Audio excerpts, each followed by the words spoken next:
Pour mon trading de CFD, je veux une plateforme différente.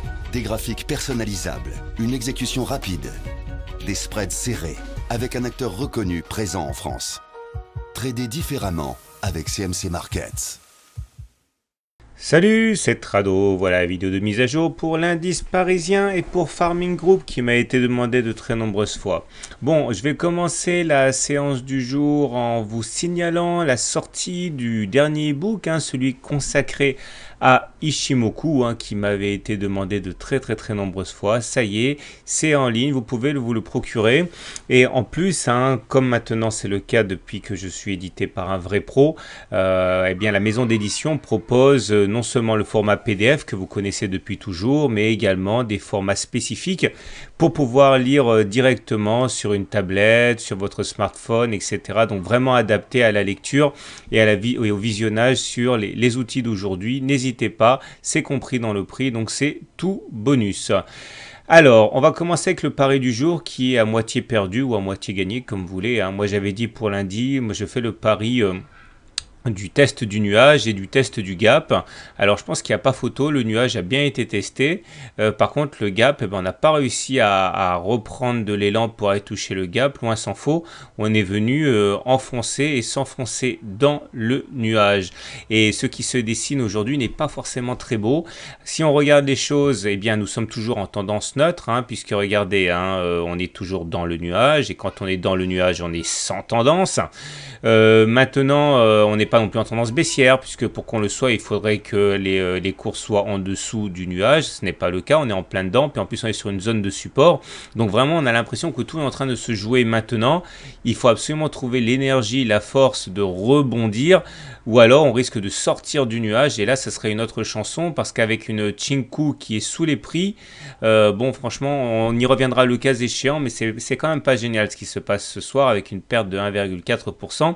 En plus, on a ouvert un gap dont il est difficile de déterminer dès à présent la nature. Bon, c'est pas un gap de continuation, naturellement, ça peut être soit un gap de rupture, soit un gap commun.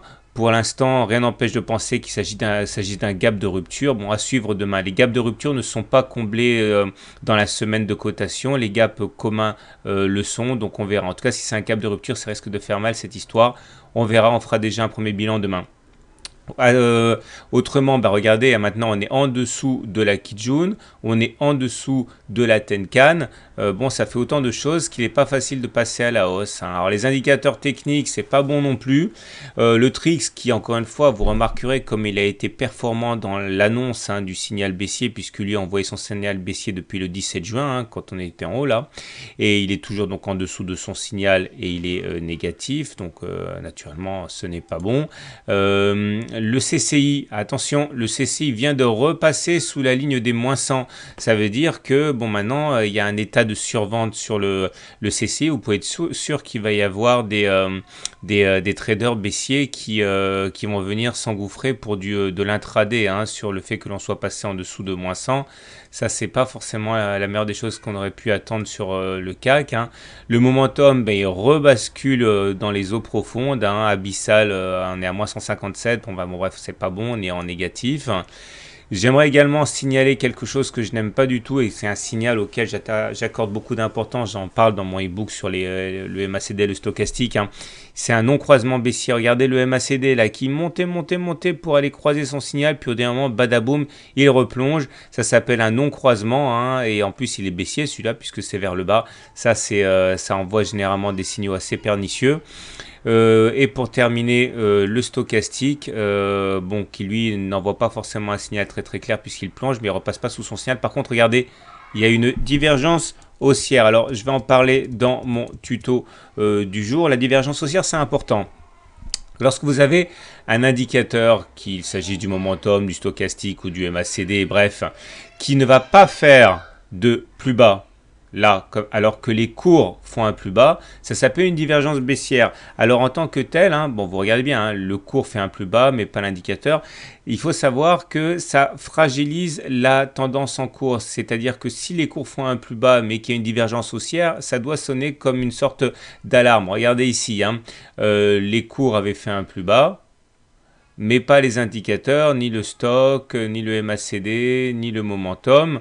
Et derrière, badaboum, il y a une hausse. Alors, c'est pas systématique, hein. Ce qu'il faut comprendre avec les divergences haussières, c'est qu'en tant que telles, elles ne suffisent pas à inciter à acheter, parce qu'on est toujours dans une tendance baissière, mais en tout cas, ça doit inciter à la prudence. Et si on prend des positions, peut-être ne pas trop les prendre massives, hein, ces positions. Donc, regardez là, le stochastique ne fait pas de plus bas, alors que clairement au niveau des cours sur la même période, eh bien, on a fait des plus bas.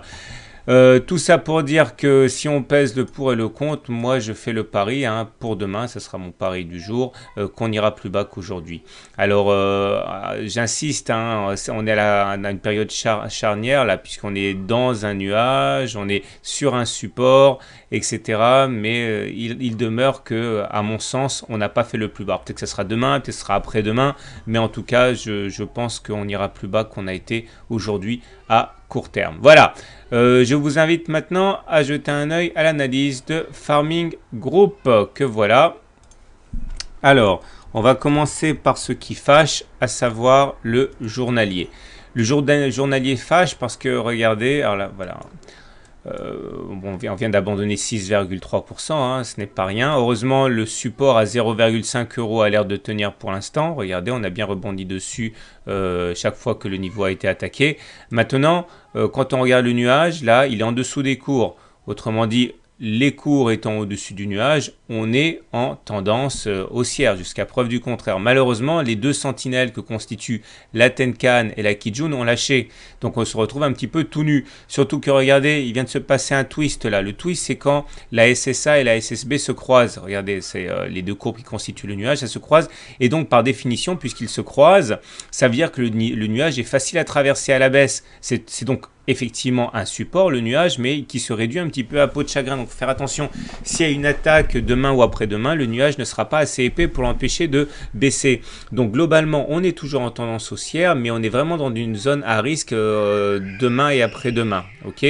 Heureusement, tout n'est pas négatif. En particulier, la Chinku. Regardez, la Chinku, c'est la courbe bleue là.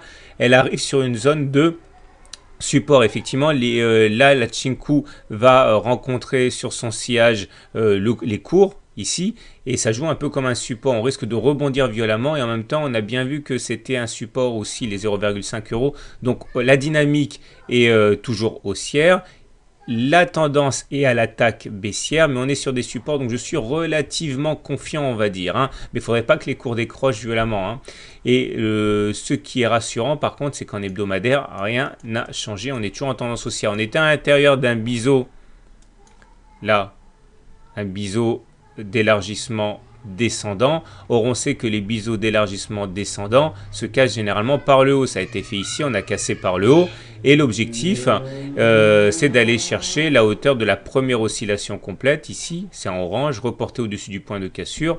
Ça donne les 0,7 €. Ça a été touché précisément ici. Et depuis, on a du mal à repartir de l'avant. Mais il demeure que la tendance est haussière. Et j'en veux pour preuve le fait que nous soyons au-dessus du nuage. Clairement au-dessus du nuage. Et on a en rideau défensif la Tenkan et la Kijun. La Kijun d'ailleurs qui a servi de zone de support ici. Donc bon, a priori rien n'empêche de parier à moyen terme sur un retour rapide sur les 0,7 € par là. Et avant éventuellement d'aller chercher le deuxième objectif, à savoir les 0,9 € qui correspondent à la hauteur de la dernière oscillation complète dans le biseau. C'est le segment bleu, reporté au-dessus du point de cassure, là. Donc la zone des 0,9. Donc pour faire simple, en hebdomadaire, c'est haussier, c'est positif, il n'y a pas de doute. Par contre, en journalier, vous l'avez compris, même si on est toujours en tendance haussière, on est dans une grande zone de vulnérabilité avec le fait que, voilà, il y a un twist là qui s'est formé. Je vous souhaite une bonne journée, de bons trades. Si vous découvrez mon travail, comme d'habitude, n'hésitez pas à demander votre e-book pour découvrir l'analyse technique avec sa vidéo exclusive. C'est sur simple demande sur mon blog. Voilà, je vous souhaite une bonne journée, de bons trades et à demain pour la mise à jour.